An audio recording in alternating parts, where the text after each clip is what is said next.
Face the Sun, stories of strength and support.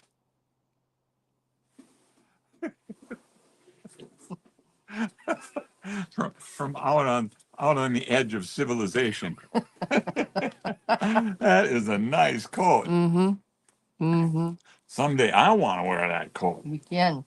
I can? We can both fit in it. We just can't zip it when we're both in it. We did try that last night. Yeah. We both got in it, and it just, Whoops. Pam could fix the zipper, but there's no sense in busting the zipper just for a show. So, man, that's a coat and a half. Yeah, and I'm overheating. Yeah. I gotta take this down. Woo! Wow. Oh, you guys. Yeah. And today is September 22nd of the year 2024, day 377 of Face the Sun, and day 28 on YouTube. YouTube. Boomers are bad cashiers. Hmm. Huh. And boomers were born when?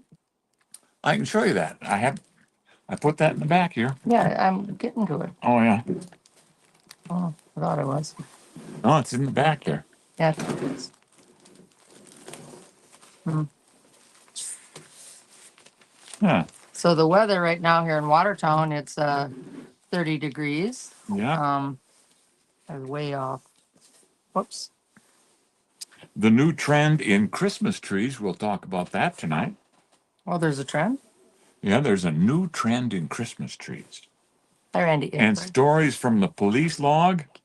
And you have to love yourself a good buffet. We will also answer one viewer's question. And that is, should we answer it right now, your sister's question on that coat? No, we cannot both fit in that coat. We can fit in it, but we can't zip it. Yeah, If I'm right kind of behind him a little, I think we could zip it. But the zipper goes all the way down. You got to sit down to zip it because it's way down to the floor. Yeah. And so that'd be so awkward. But it's pretty cool. Oh. Pretty cool. Pretty I fun. wonder if that's the kind of coat they took to Antarctica when they discovered it up there or whatever they did. But that is quite a winter coat. Gloria says 29 here. I can't read. Easy are what? 29 here up north. Everyone is been fishing all day. Oh, Everyone's been fishing all day. fun. Yeah. So that is fun. Okay. Midwest region, South Dakota, Minnesota, North Dakota. Expect clear to partly cloudy skies as the day ends, with the temps falling. In the southeast, evening skies will be mostly clear and cool temps. Out in the western USA, California will see a clear and cool evening, ideal for sunset viewing. In the southwestern part of America, Arizona and New Mexico will enjoy a clear and pleasant evening. Eastern Canada, Quebec, and Ontario will see cold temps and potential light snowfall. Western Canada, British Columbia will have rainy conditions, while Alberta experiences partly cloudy skies and colder temps. Okay, get ready. It's going to work for you. Well, this is quite a little off. Mm. Randy said, I bet you had fun trying to fit in it. Yeah. So I was going to give it a thumbs up, but it didn't do anything. But this other one seems to work more consistently. Yeah. The lasers. Yeah. I don't know. I don't know either. In Western Australia, Perth expects a warm and clear evening except for sunset activities. Yeah. Okay. Yeah, we laughed pretty hard getting this into this coat together. It was pretty fun. Good evening and welcome to day 377 on YouTube and day 28 on YouTube and 377 on Facebook. Facebook. There you Yeah. go. I'm Jim and this is Brenda. Hello. Tonight, we're mixing stories and inspiration like a snowstorm in a teacup. What? Unexpected, but exactly what you need. Okay. And then, of course, with Jim's 45 years of radio experience, we're bringing you a variety show that's all about connection, inspiration, and a little something to make you think. And tonight, we continue our series of inspirational stories about veterans who found the strength to reach out for support. These stories are of resilience, of hope, and what happens when people refuse to face challenges alone. So settle in because tonight we're sharing another incredible journey that reminds us all of the power of reaching out and finding support when we need it most. Yeah? Okay. So as winter turned it, I turned it? as winter wraps us in its chilly, as winter wraps its chilly arms around us, it's important to remember the warmth that community and compassion can bring, whether it's helping a neighbor shovel snow, sharing a hot meal, or simply bundling up for a brisk walk together. Every act of kindness heats up our hearts and strengthens our bonds. We encourage everyone to reach out, connect, and share the warmth this season. Even the coldest days are no match for the heat of human kindness. Together we make warmth contagious. And it really warms it up when two people try to get into one coat. Yeah, that's right. And I am so overheating. Oh my goodness. Uh, let's do that veteran story. Do you have time? The Veterans Crisis Line? Mm-hmm. In our ongoing series of highlighting the Veterans Crisis Line, we share the inspiring story of Greg, an Army veteran who transformed his life by reaching out for support. After his military service, Greg faced significant challenge, homelessness and substance abuse. His turning point came when a fellow veteran who had overcome similar struggles encouraged him to seek assistance from the Department of Veterans Affairs. Greg enrolled in a 60-day inpatient substance abuse program, though the VA and Through the through VA. the VA and secured housing funded by the VA's health care for It said homeless. secured bridge housing. I don't know what bridge means in there. Oh yeah, I see it there. Mm-hmm. Homeless Veterans Program. During this time, he began assisting other veterans with moving services, which inspired him to establish the Veterans Moving Help, a national company connecting clients with majority veteran moving crews. With the support of the VA programs and his determination, Greg not only overcame homelessness and addiction, but also became a successful business owner. His company provides employment opportunities for fellow veterans, embodying the spirit of resilience and positive impact of reaching out for help. Greg's story underscores the importance of seeking support and the transformative power it can have on one's life. The Veterans Crisis Line is a vital resource for veterans facing challenges, offering confidential assistance. Brenda, how do they get started? On the Veterans Crisis Line, you call 988 and then press 1 if you're a veteran, and non-veterans can still use it. They just dial 988. And we did a story on it the other day, and that phone call will be answered within 13 seconds. Yeah. And you can also text at 838255, or you can log into your computer and chat at the veteranscrisisline.net/chat. And reaching out is a sign of strength, and help is always available. Yep. Because you do hear about that Christmas, isn't it Christmas and Valentine's Day are the, Oh, biggest suicide days? yeah, they are. So Oh, I don't know. Yeah, it could. I guess it sure could be. I remember reading it years ago, but I don't know Yeah. what's current. But I just thought, we should really, people need to reach out. I'll do birthdays. I think you have a good idea boiling around in your head right now. It's boiling. I'm overheating with ideas. Scott Johnson, happy birthday. Toby Wishart, Clea Erbig, and John Sperry. Kevin Unzend, happy birthday to y'all. Jim and Linda Stallman, Danine Jacobson, along with Helen Ryle and Jason Meyer. And Helen, she has everybody out there in the world putting her name on, but happy birthday to you. So good.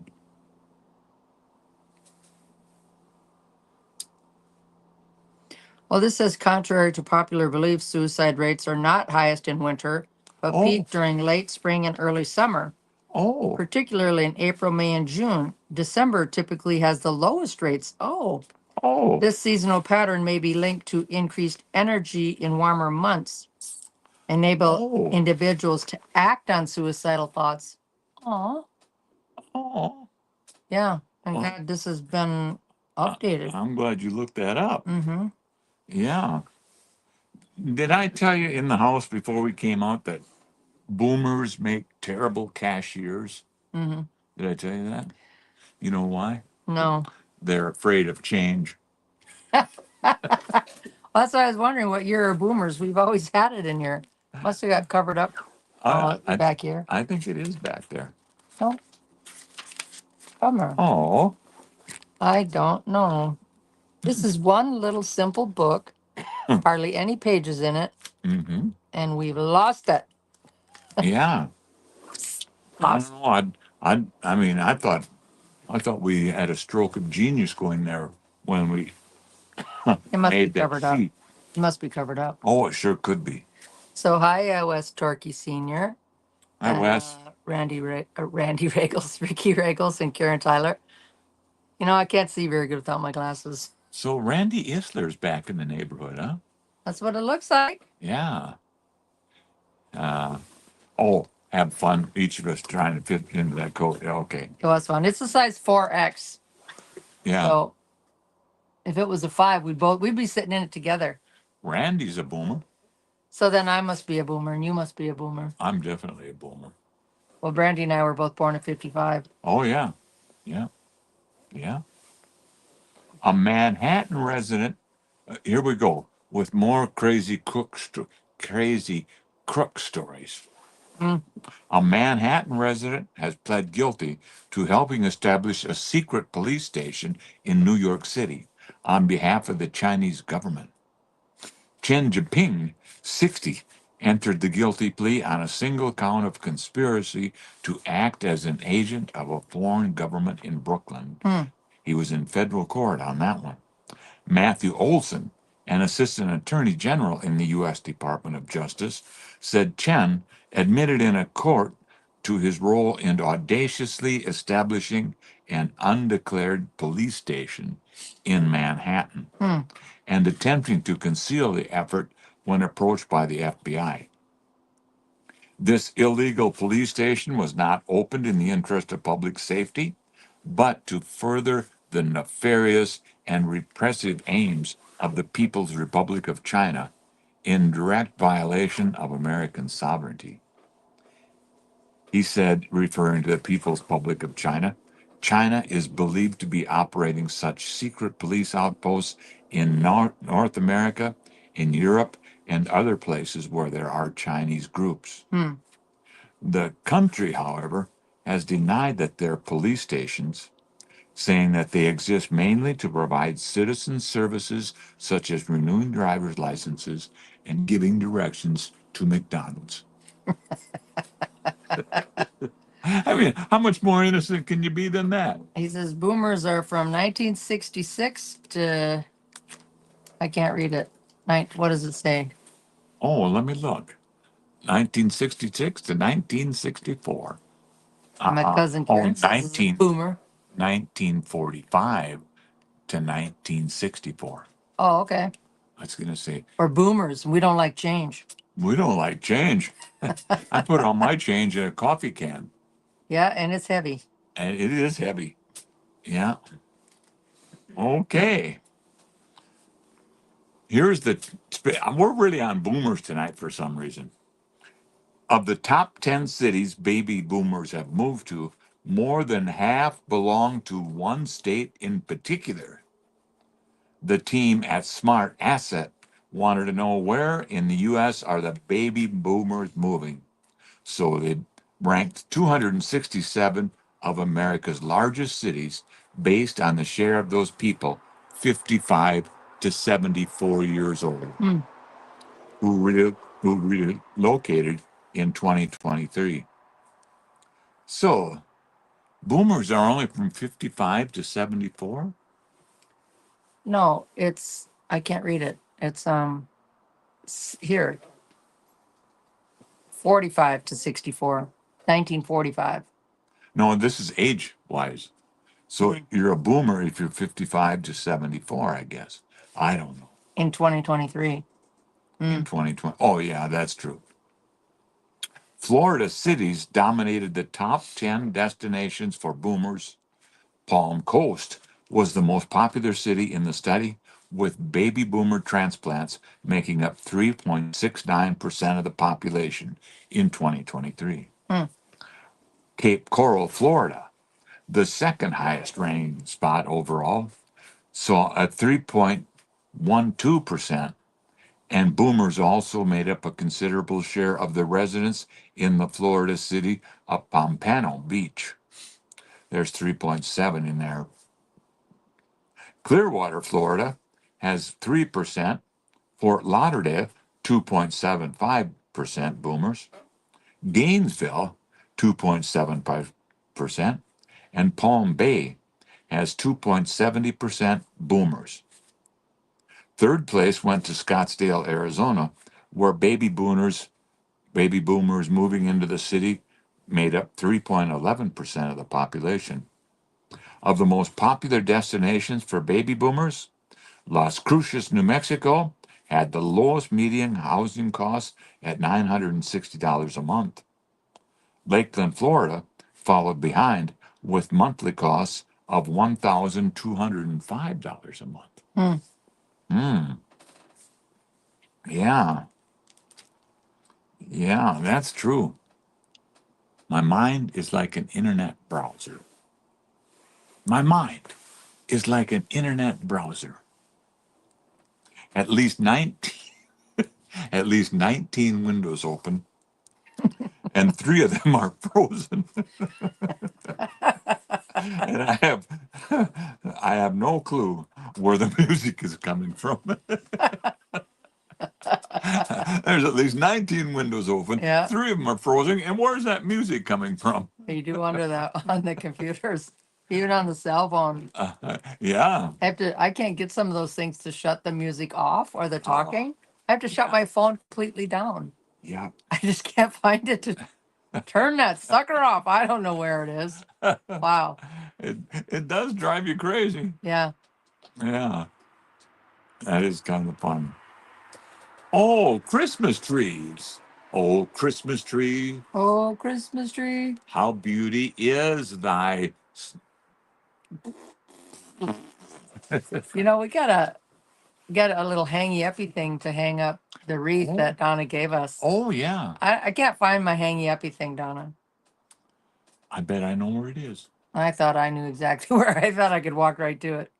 It's in the closet of everything's lost. Or the drawer from hell. Yeah. It's not in those places I looked. Oh, did you? Mm-hmm. The North American Christmas tree market is on the rise Yay. as consumers make the switch from plastic to real trees. According to a new report from Modar Intelligence, the North American Christmas tree is predicted to reach more than 1.3 billion in sales by this year. Christmas trees are grown and harvested in all 50 states of the United States, Oregon, North Carolina, Michigan, Pennsylvania, and Wisconsin. They lead in terms of both tree production and in sales. Hmm.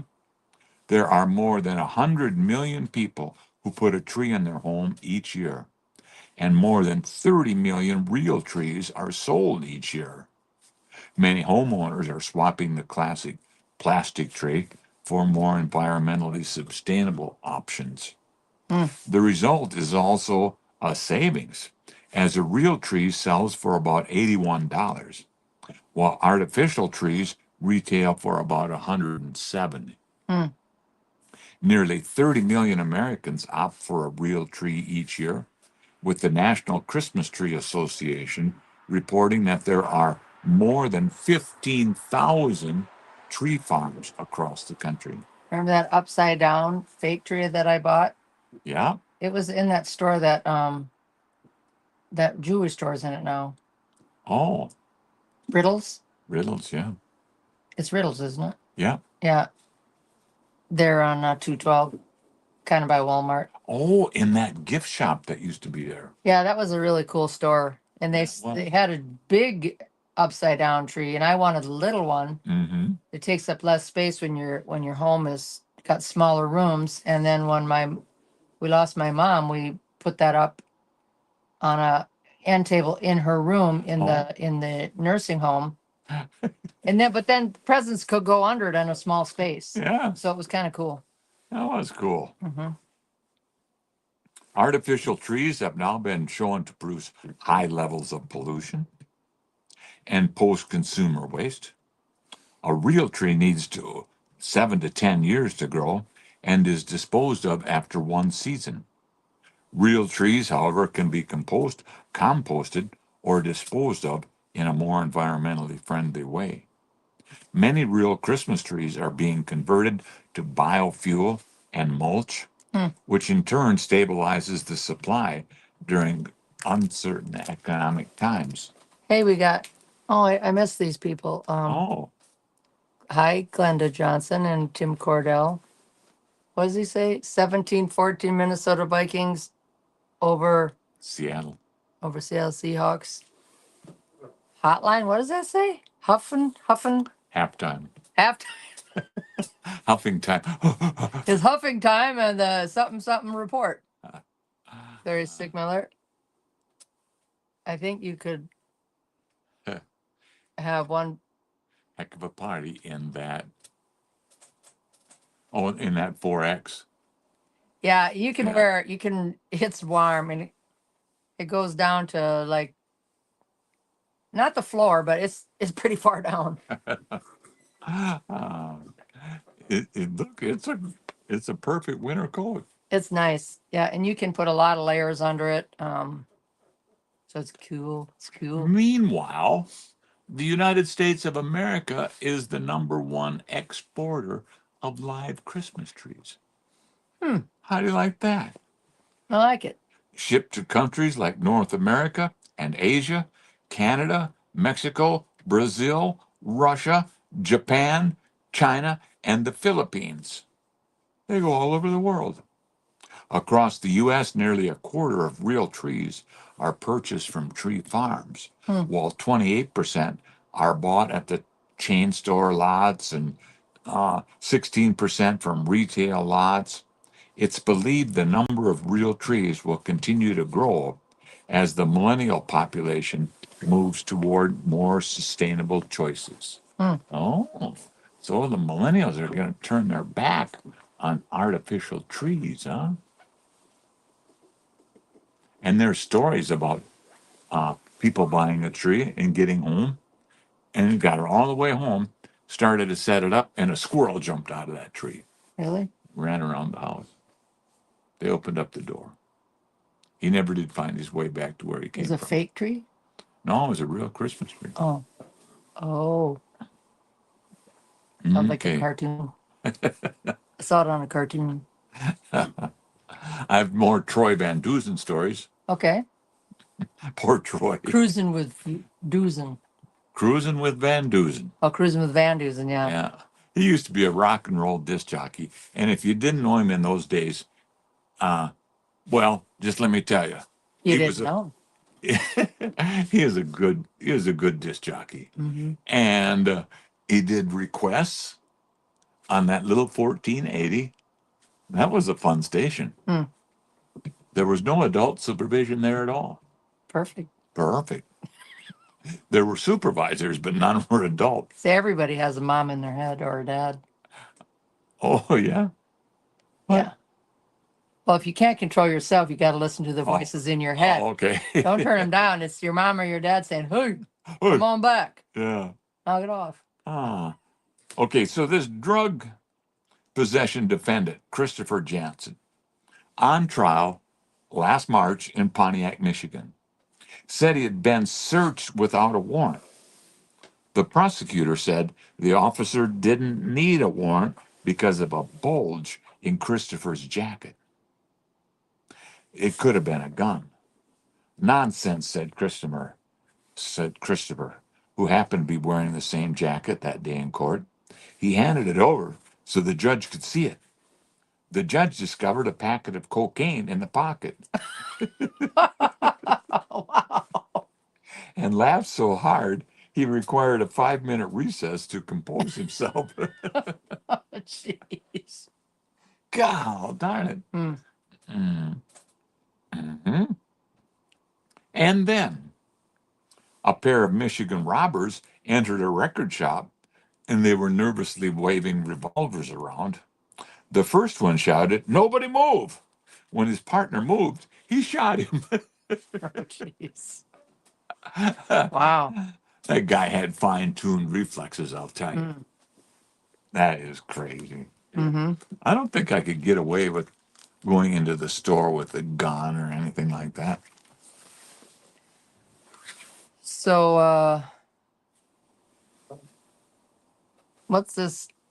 FSA, flexible spending accounts. Oh, geez.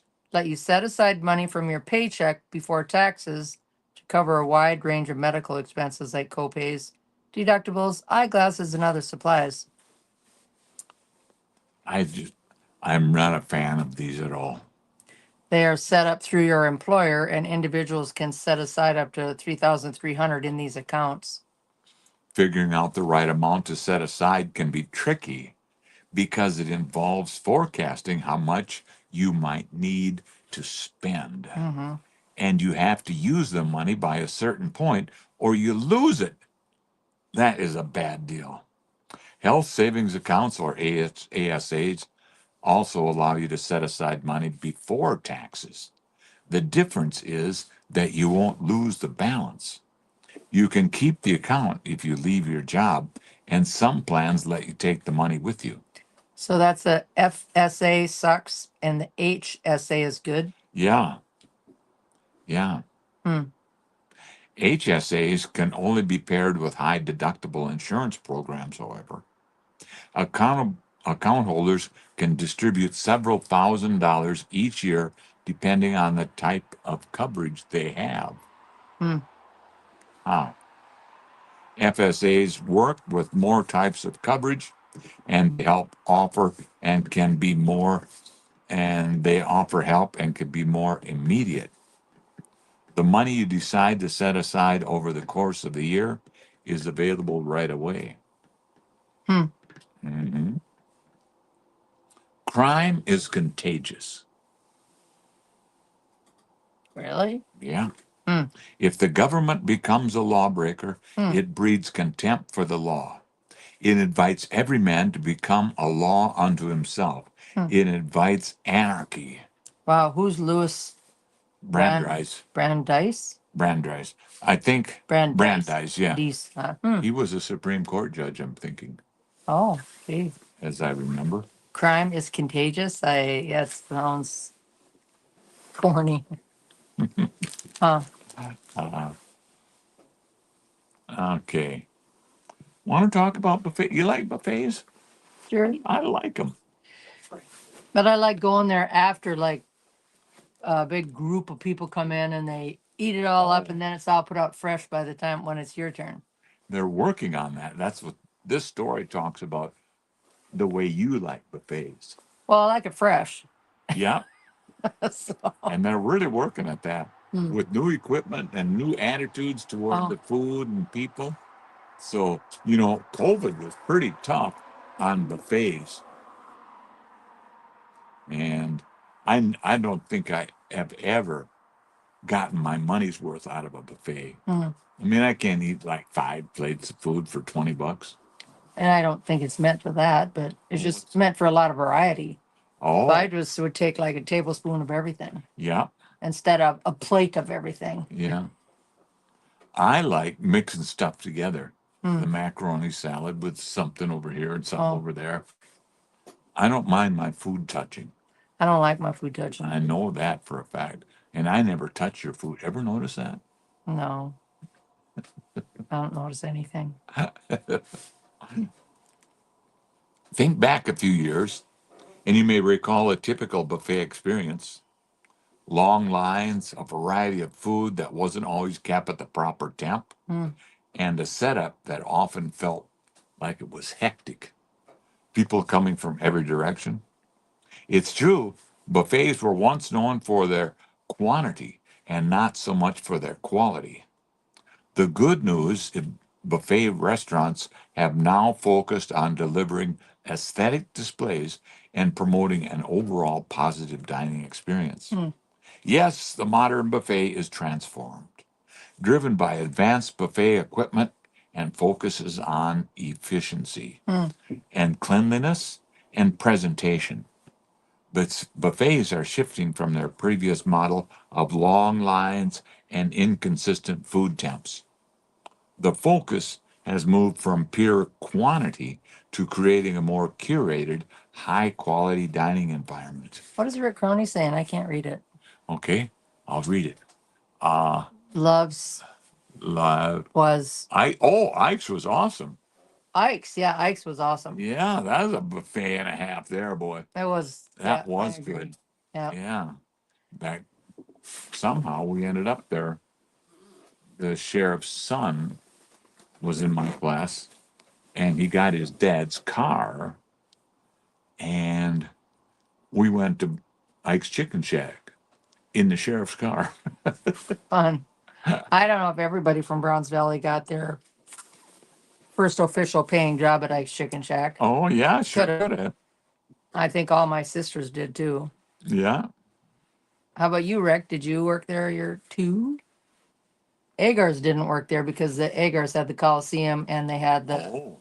um Agars Cafe or whatever they called it. I can't remember. Oh. Yeah. There's enough food in that family. Yep. Yeah. The focus has moved from quantity to quality, highly curated, high quality dining, and better equipment. Improved temperature control systems enhances the cleanliness protocols. They're doing that too. And touch free motion activated devices. Hmm. These innovations aim to create more efficient, hygienic, and visually appealing buffet experiences. So where are they in town here? There's one at the Roadhouse Cafe there in that gas station on 212 and 20. There's a buffet in there? Well, it's like a buffet. No, What is it? I don't know. Help me. Help me. I'm following. Have it. And there's a big menu up above so you can choose whatever, but I don't know what it is. And then in Hy-Vee, it's like a buffet. Yeah, that's a good buffet. There's a big, Yeah. huge selection of food. Mm-hmm. I don't know where else in town. There's a Chinese place that has the buffet. I know my son Jesse and his dad really like that. Oh, sure. We've been there to that one. Yeah. Yeah. And there they can, when you first walk in and pay, then right around the corner, you can go back and choose. They cut off fresh slices of meat and stuff.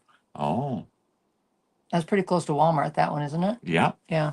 Right out there in that mall across the road from Walmart. The waiter told me that the restaurant had an all you can eat buffet one time. It's You know, just so heavy. Came again again. I might have to get it a little. Oh, there it is. I can't even hear in here. I feel like I'm talking in a drum. it looks like a big caterpillar is laying across your hat. Or a big wolf or something. Big wolf, yeah. A wolf. Well, anyhow, I went to that buffet. Mm-hmm. It's all you could eat.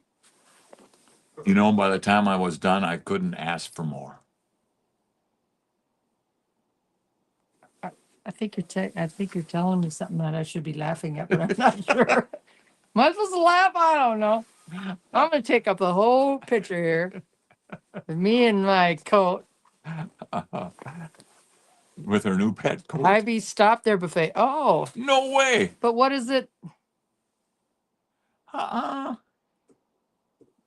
Ivy. Well, you pay for each piece of food, I think. Oh yeah. Oh, that's right. They used to have a salad bar out in the open where Okay. you could walk down and Oh, that. put food on your. Yeah. But it's So. still like buffet style with the big, I'm Mm-hmm. gonna call it a sneeze guard over everything or a whole, that's in case I don't think the Yeah. public can reach in at all. No, you're Yeah, you right. pay for each item, Yeah. which makes more sense than thinking you can go in and take 20 plates of everything Yeah. or fill your purse up like they used to. I'm gonna move over here. I want to see this. I want to see this ending. I want to see the picture. So, we'll see. Oh, wait a minute. Tomorrow morning starts at, I don't know when. Not too early though. That's good. And I am gonna have one of these teeth taken out and I'm gonna have another, implant. 8:04, tomorrow they start that at 11. Oh, I hate that. It's my dental work from the 70s. It's starting to fail. That's not bad, 50 some odd freaking years later. Yeah, that's not too bad. But I have such anxiety over it. I don't like it. All right. I hate it. I'm going to leave you in the screen all by yourself. Okay. Thanks, you guys, for watching. See ya. Hold on tight because we'll be back tomorrow morning right at sunrise.